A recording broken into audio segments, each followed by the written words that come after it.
Hello കൂട്ടുകാരെ, അപ്പോൾ നമ്മളൊരു യാത്ര പോവാണ്. എന്നെ സംബന്ധിച്ചിടത്തോളം വളരെ എക്സൈറ്റഡ് ആയിട്ടാണ് ഞാൻ നിൽക്കുന്നത്. എന്നുവെച്ചാൽ കുറച്ച് പ്ലാനുണ്ട്, എന്നാൽ അതിലേറെ പ്ലാനില്ലാതെയാണ് പോകുന്നത്.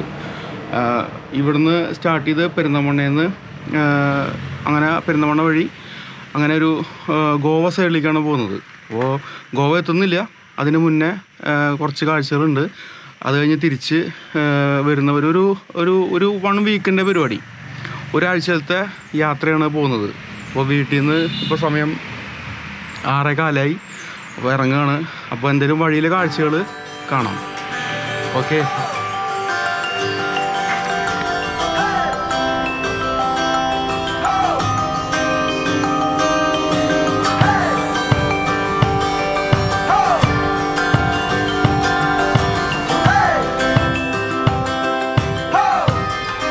ഗോവ എത്തുന്നില്ല എന്ന് പറഞ്ഞെങ്കിലും ഡ്രൈവ് ചെയ്ത് ഗോവ വരെ എത്തി എന്നുള്ളതാണ് യാഥാർത്ഥ്യം. മുന്നേ പറഞ്ഞതുപോലെ ചെറിയൊരു പ്ലാൻ, പിന്നെ ഓൺ ദ വേ ഓരോ കാര്യങ്ങളും തീരുമാനിക്കാം എന്ന് വിചാരിച്ചാണ് യാത്ര തുടങ്ങിയത്.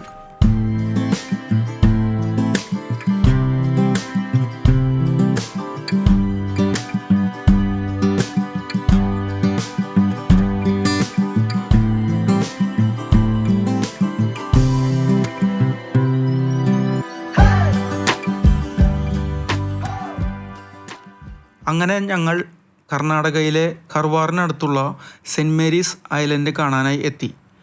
ഞങ്ങളുടെ ഫസ്റ്റ് ഡെസ്റ്റിനേഷൻ. വളരെ മനോഹരമായ ഒരു ബീച്ചാണിത്. കരയിൽ നിന്ന് ടിക്കറ്റ് എടുത്ത് ബോട്ടിൽ പോകണം. അഡൾട്ടിന് 300 രൂപയും കുട്ടികൾക്ക് 150 രൂപയുമാണ് up and down ticket charge. പല വീഡിയോകളിലും പറഞ്ഞിട്ടുള്ളതുപോലെ ടിക്കറ്റ് നിരക്കുകളെല്ലാം സമയാസമയങ്ങളിൽ മാറിയേക്കാം.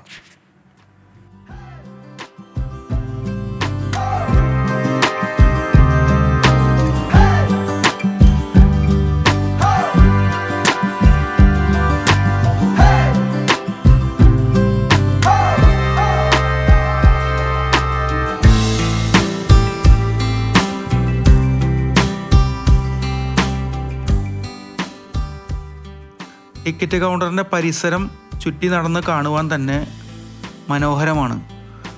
വളരെ ഭംഗിയായി രൂപകൽപ്പന ചെയ്തു വച്ചിരിക്കുന്ന പ്രതിമകളും വാക്ക് വേയും നല്ല രീതിയിൽ തന്നെ മെയിൻറ്റെയിൻ ചെയ്തിട്ടുണ്ട്.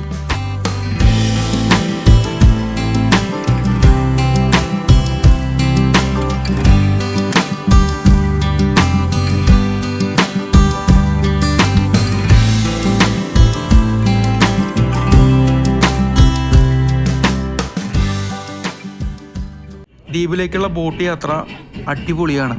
സിനിമ പാട്ടൊക്കെ വെച്ച് എൻജോയ് ചെയ്യാനുള്ള സാഹചര്യങ്ങളൊക്കെ അവർ ഒരുക്കി വെച്ചിട്ടുണ്ട്.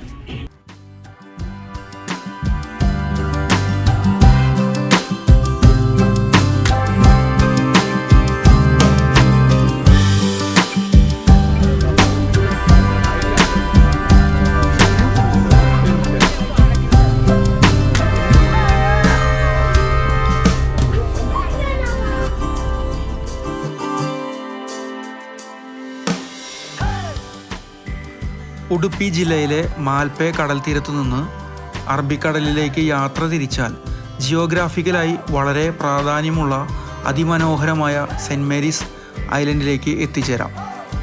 ബാസൾട്ടിക് ലാവയുടെ ഭൗമ രൂപാന്തരത്തിൻ്റെ പേരിലാണ് ഈ ദ്വീപ് പ്രസിദ്ധമായത്. 2001 ജിയോളജിക്കൽ സർവേ ഓഫ് ഇന്ത്യ പ്രധാനപ്പെട്ട ജിയോളജിക്കൽ മൊമെൻറ്റുകളിൽ ഒന്നായി ഇതിനെ പ്രഖ്യാപിച്ചു.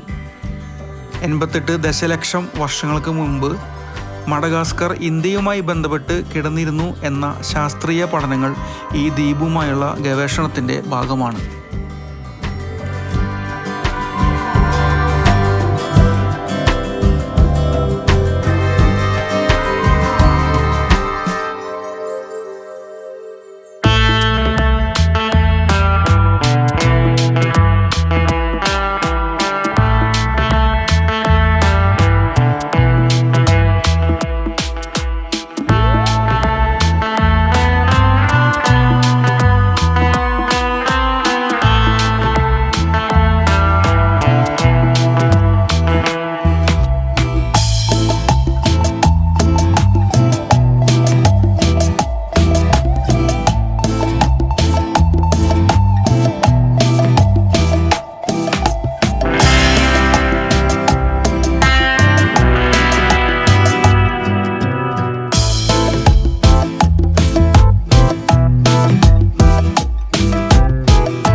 അതിമനോഹരമായ പ്രകൃതി സൗന്ദര്യത്താൽ അനുഗ്രഹീതമാണ് ഈ ദ്വീപ്.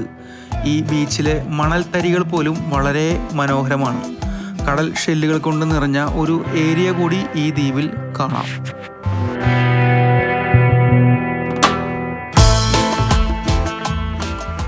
ദ്വീപിൽ ചില കാര്യങ്ങൾ ശ്രദ്ധിക്കേണ്ടതുണ്ട്.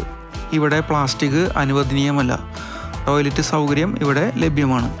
ബോട്ടിൽ കയറി ഇറങ്ങുമ്പോൾ വെള്ളത്തിലൂടെ കുറച്ച് നടക്കണം. അതുകൊണ്ട് അത്തരത്തിലുള്ള കാര്യങ്ങൾ ശ്രദ്ധിക്കുക. ഡ്രസ്സ്, ഷൂസ് തുടങ്ങിയ കാര്യങ്ങൾ. മഴക്കാലത്ത് പൊതുവെ ദ്വീപിലേക്കുള്ള പ്രവേശനം ഉണ്ടാകാറില്ല.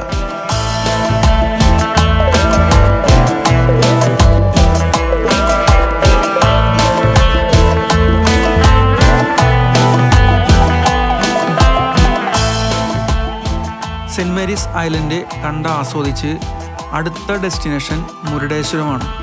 മുരുഡേശ്വര ക്ഷേത്രത്തിന് സമീപം പണി കഴിപ്പിച്ചിട്ടുള്ള 123 അടി ഉയരമുള്ള ശിവപ്രതിമ ലോകത്തിലെ തന്നെ ഏറ്റവും ഉയരം കൂടിയ ശിവരൂപങ്ങളിൽ 2ാം സ്ഥാനത്തുള്ളതാണ്.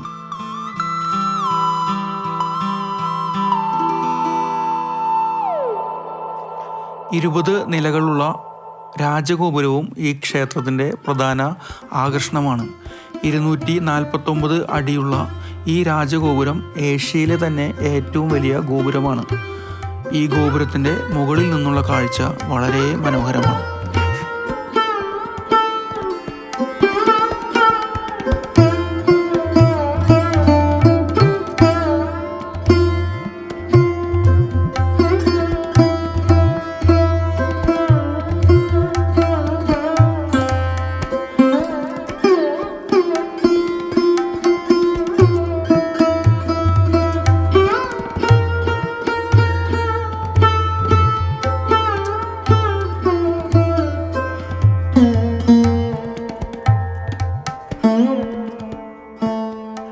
ഞങ്ങളുടെ യാത്ര തുടരുകയാണ്.